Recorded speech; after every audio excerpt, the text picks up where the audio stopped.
बांग्लादेश और भारत के दरमियान जो मैच है वो 2 बजे स्टार्ट हो जाएगा Pakistan standard time. Remember Pakistan का पहला स्पोर्ट्स चैनल जियो सुपर आपको सब एक्शन लाइव दिखाएगा। And the news from tosses, जिस तरह हमने आपको अपडेट किया कि Bangladesh has won the toss and decided to bat first.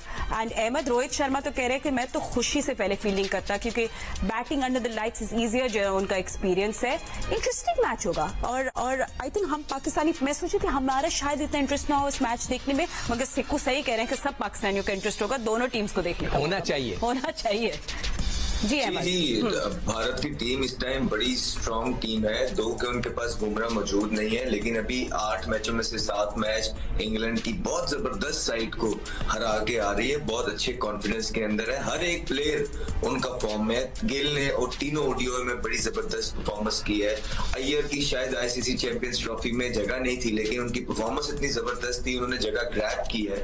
उसके बाद आप पांड्या ने देखे T20 में बड़ी जबरदस्त एक इनिंग खेली है। रोहित शर्मा ने 80 बॉलों पे सेंचुरी मारी है। विराट कोहली जो एक ही प्लेयर रह गए थे, वो एक चैलेंजिंग कंडीशन के अंदर आखिरी ओडीआई के अंदर उन्होंने बहुत जबरदस्त एज अ बैटर, खुशी हुई उनको देख के कि किस तरह उन्होंने वो मैनेज किया गिल के साथ मिलके। बहुत जबरदस्त खेल रहे हैं। फिर आप देखे अक्सर उनके पास है, जडेजा उनके पास है, ये सारी वैरायटी। कुलदीप तो एक बहुत बड़ी वैरायटी है। फिर शामी की जो सर्विसेज है, 2 के वो इंजरी के बाद आए हैं, लेकिन इस तरह के प्रेशर गेम्स के अंदर उनको आइडिया है कि अपनी नर्व्स को किस तरह कंट्रोल करना। एक्सपीरियंस शामी के पास उस तरह का मौजूद है। तो ऑल इन ऑल एक बहुत जबरदस्त साइड है। हर टूर्नामेंट हॉट फेवरेट खेलती है और ये टूर्नामेंट भी भारत जो है हॉट फेवरेट बन के खेलेगी। और अगर कोई एक ऐसी टीम है मेरी नजर में कि जो के गज वज के खेलेगी टूर्नामेंट, तो भारत होने वाला। नहीं, मैं तो कह रही हूँ ग्रुप ए पे तो हम लोग अलग किए ना, क्योंकि हमारे पास है ही 2 सबसे खतरनाक टीमें, New Zealand and then India. Because New Zealand again clinical win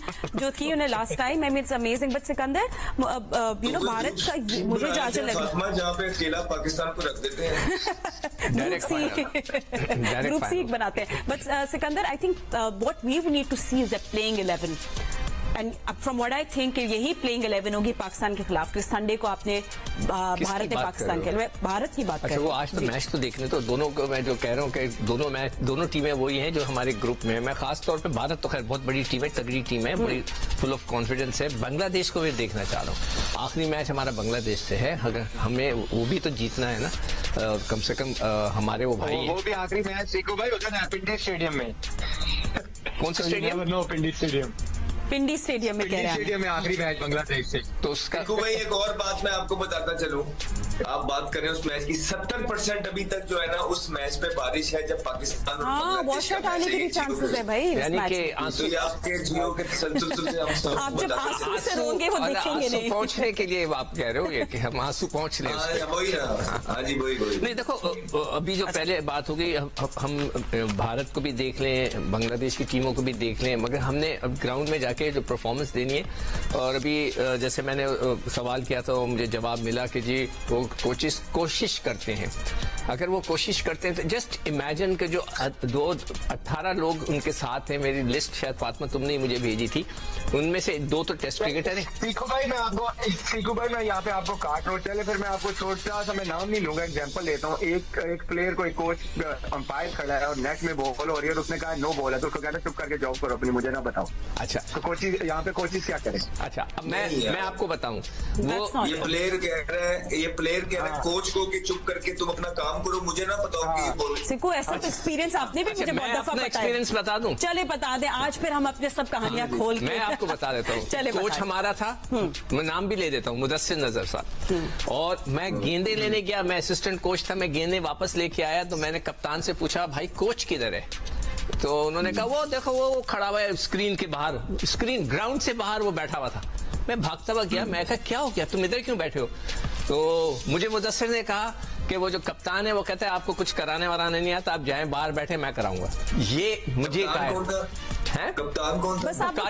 जो हमारे मेंटोर हैं बैठे हुए, उन्होंने कहा। मैं नाम लेने से मुझे नहीं घबराहट। अच्छा, एक और इंसिडेंट बताऊं, मुझे रिचर्ड पैवर्स ने कहा कि आप फील्डिंग कराते हो, उनको आज सबको स्लाइड करना सिखाओ, ये कोई स्लाइड नहीं कर पा रहा है, इनको स्लाइड कराओ। मैं लेकर गया, 6 लड़कों ने मुझसे कह दिया कि जी हम स्लाइड नहीं कर सकते, जाकर उसको बता दो हमने जिंदगी में स्लाइड नहीं की, हमने स्लाइड नहीं करना चाहते। वो सब यहाँ बैठे हुए टीवी पे जो है इस वक्त बातें कर रहे हैं। अच्छा, by the way we also have a spin तो कोच। बस यही हमारे आप स्पिन ये कोच भी तो है। नहीं, ऐसा ही होता है। एक और लड़के का बताऊं, मैंने उसको बोला बेटा, लड़के को बोला कि आप थोड़ा गलत खेल रहे हो, तुम ऐसा करो, थोड़ा सा अपने ये स्टाइल चेंज करो। मुझसे पूछा आपने कितने टेस्ट खेले, मैंने कहा 26। कहते मैंने 40 खेले, मुझे ना बताएं। अच्छा चले, ये भी मुझे बोला अच्छा, ये गया। हम लोग ऑफ एयर भी कभी एक दिन बैठ के चाय पे बातें करेंगे। ये स्टोरी जो इन्होंने बताई है फातिमा के, वो बकार यूनुस कप्तान थे और उसने मुदस्सिर नसर जैसे सीनियर बंदे को झाड़ के कह दिया कि आपको कुछ नहीं आता, तो अब वो मेंटोर्स हैं, हमारे बच्चों को सिखा रहे हैं। तो इसी वजह से वो जो नई लौट है वो भी यही कर रही है। जिस तरह आमिर ने कहा है कि एक अंपायर खड़ा हुआ था कोचिंग पैनल में, उसने नो बोल दिया तो वो उसे कहता है कि जाओ तुम अपना काम करो जाके।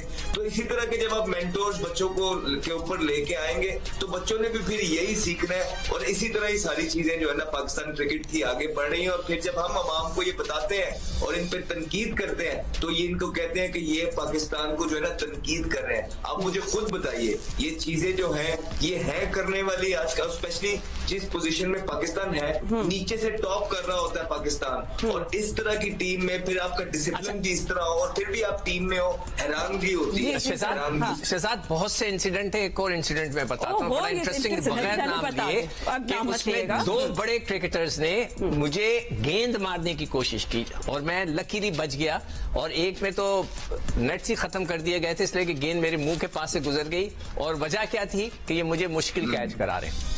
जस्ट इमेजिन, ये कहते हैं आप बहुत मुश्किल कैच करा रहे हो, तो उन्होंने मुझे गेंद मार दी। ये बहुत सारे ईगोज में देख रही हूँ, that's what I am getting from all of this, egos. But anyway forget egos, हमें अपनी टीम के बारे में सोचना है। अभी पाकिस्तान और भारत एक दूसरे के आमने सामने होंगे, बट बाय द वे हमारे स्पिन कोच भी तो है, उनके बारे में तो हमने कोई बात नहीं की। कौन? अब्दुल रहमान है ना हमारे spin coach, right? He I don't know if he is travelling with the team. एक स्पिनर के लिए हमारे पास कैरम वाला बॉलर है। देखिए, मैं आपको अब्दुल रहमान के बारे में थोड़ा सा कुछ बताता चलूं। अब्दुल रहमान बेसिकली, ठीक है, एक बड़ा जबरदस्त एक वेपन है पाकिस्तान के पास एशिया के अंदर, कि अगर आपके स्पिनर्स इस तरह के हों तो उसको बताना आता है। हमने उसके साथ क्रिकेट भी खेली है, उसका बहुत एक्सपीरियंस है, बहुत जबरदस्त एक्सपीरियंस है उसका। खुशदिल शाह ठीक बॉलिंग कर ही रहा है ना, तो वो कुछ ना कुछ तो बता ही रहा होगा। बात वो नहीं है, बात आपके प्लेयर्स की पोटेंशियल की है। बात आपकी ये है कि जो आपके कोचेस ज्यादातर लगे हुए हैं जो टीम के साथ हैं, वो क्या पाकिस्तान में रह के उनको डोमेस्टिक के प्लेयर्स का पता है? वो तो ज्यादातर ओवरसीज हैं। आप देख लें कि वो आते हैं फिर उसके बाद चले जाते हैं। फिर दोनों फास्ट बॉलर, आकिब जवेद भी फास्ट बॉलर, अजहर महमूद भी फास्ट बॉलर, तो क्या सिखा रहे हैं दोनों फास्ट बॉलर, और डेप्थ के अंदर आपकी 100 से ऊपर स्कोर हो रहे हैं। शहजाद, आपने बैटिंग कोच का नहीं बताया सर। बैटिंग कोच देखे, शाहिद भाई बेसिकली जो बैटिंग कोच है तो वो खुद सुना फास्ट बॉलर थे, वो बेसिकली जरूर कर सकते हैं। नहीं, उससे फर्क नहीं पड़ता। एक क्रिकेटर जो होता है वो बैटिंग कोच, आप फास्ट बॉलर सी। चले, यू राइट सिको, आई एग्री। वैसे jokes aside, a cricketer is a cricketer and it's fine, he brings all this knowledge. अच्छा चले ठीक है, नो मेकिंग, नो टॉक। अब आप लोग मुझे बताएं, ये जो पूरा जो फ्लाइट पे तो बैठ गए हमारे लड़के, मगर ये एक्सेस बैगेज जो उनके पास है, and I am not talking about the luggage, I am talking about excess baggage. Excess baggage जो है वो हमारा है ये प्रेशर, ये जो हार गए हैं मैच और जो इतनी क्रिटिसिज्म हो रही है, बाबर आजम पे इतना प्रेशर है, ये वाले बैगेज की मैं बात कर रही हूँ। How do you go forward now? अब आपका इंडिया के साथ match, one of the best teams in the world right now. तो चले आमिर, आप बताएं फिर। These are Baba's, आप बताएं, ये एक्सेस बैगेज की पेनल्टी देनी पड़ेगी या फिर हम लोग कॉर्नर्ड होके बड़े अच्छा परफॉर्म करते हैं? ये भी हमारी रिवर्स साइकोलॉजी भी चलती है अब पे। मुझे तो अभी न्यूयॉर्क वाला मैच नहीं भूल रहा, फिर कह रही है मैं बताऊं। हमें भी नहीं। अच्छा देखो फातिमा, इसके अंदर वो जो बैगेज की बात कर रही हो ना, आप ये देखो कि न्यूजीलैंड के जो है 1.2 का रन रेट है। अगर हम मैच जीतते भी हैं इंशाल्लाह भारत के साथ, तो हमारे -1.2 पे हैं। तो मतलब हमें बहुत सी चीजें मैनेज करनी है। अभी कल के आज के मैच के बाद से हमें और भी रन रेट का पता चल जाएगा कि भारत का क्या है, बांग्लादेश का क्या है, तो हमें रन रेट का भी और हर दफा जो बात होती है इंशाल्लाह माशाल्लाह वो स्टार्ट हो गई है, और इंशाल्लाह अगर मगर चले देखते हैं। बस इंशाल्लाह अगर माशाल्लाह। अगर उसने उसको हरा दिया और उससे उसको उतने रन से हरा दिया तो यूजी वो वाली देखिए, शुरू हो आपने गया भारत की बात की है, पाकिस्तान के साथ जो भारत का टाकरा है वो भारत इस मैच में तो पता लग जाएगा किस फ्लो में है। हमने उनके भी सारे मैचेस कवर किए हैं। एक बड़ी जबरदस्त टीम है और बड़ा ही अच्छा होता कि न्यूजीलैंड के अगेंस्ट मैच जीत के पाकिस्तान उनके खिलाफ उतरता। अब ये हार के जो उतर रहे हैं, हैट्रिक करवाई है पाकिस्तान की टीम ने न्यूजीलैंड से। इस कॉन्फिडेंस के साथ आप वर्ल्ड नंबर 1 साइड के अगेंस्ट उतरने वाले हैं जो रेड हॉट फॉरवर्ड है और इतना हाई वोल्टेज गेम्स में प्रेशर भी इतना होता है। इस कॉन्फिडेंस के साथ आप बहुत स्ट्रगल करेंगे। पहला पंच बड़ा इंपॉर्टेंट होगा और फिर ये भी डिपेंड करता है कि भारत अपना पहला मैच किस तरह खेला है। अगर भारत ये मैच आराम से जीतने में कामयाब हो गया, उनके प्लेयरों ने परफॉर्मेंस कर दी, क्लिनिकल परफॉर्मेंस निकल आई, तो पाकिस्तान को बहुत मजीद मुश्किल का सामना पड़ सकता है। ठीक है आमिर, क्योंकि आप अभी वहाँ खेल के आए हैं, थोड़ा सा कंडीशंस का भी बताएं। आई डोंट थिंक, जहां तक मैंने भी कुछ मैचेस देखे कि ड्यू वगैरह का तो कोई वहाँ लेटर ऑन कोई ऐसा अभी तो नहीं है ना कुछ। नहीं, जब हाँ। टी20 हो रहा था वो तो 6:30 बजे स्टार्ट हो रहा था। यस, लास्ट 5-6 ओवर में ड्यू आ जाती थी कोई 9 बजे के दरमियान, लेकिन ये मैच शुरू हो रहा है दुबई टाइम 1 बजे। सच ऐसी ड्यू आएगी नहीं तब तक। जैसे कल भी मैंने आपको बोला था जब तक ड्यू आएगी मैच खत्म हुआ होगा और वैसे ही हुआ है कल भी। तो दुबई में भी 1 बजे मैच स्टार्ट हो रहा है, 7 बजे वैसे ही 7-8 बजे तक मैच खत्म हो जाएगा, तब तक ड्यू हल्की आना शुरू होती है। आई डोंट थिंक सो कि ड्यू का कोई फैक्टर पड़ेगा।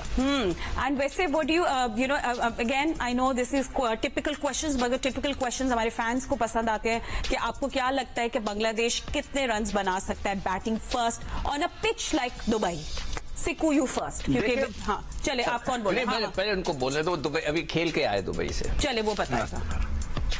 बांग्लादेश का मुझे लगता है कि अगर वो 270-280 करते हैं, और क्योंकि इंडिया के पास स्पिन ज्यादा है और लेकिन बांग्लादेश के पे स्पिन को बहुत अच्छा खेलते हैं, ये आपको भी पता है क्योंकि वो अपनी कंडीशंस में स्पिनर्स को बहुत अच्छा खेलते हैं और उनके पास भी left arm leg spinner off spinner हैं, तो उनको प्रॉब्लम होनी नहीं चाहिए। और अगर वो जडेजा वगैरह को, कुलदीप को टैकल कर लेते हैं तो मुझे लगता है वो 280-290 कर लेंगे।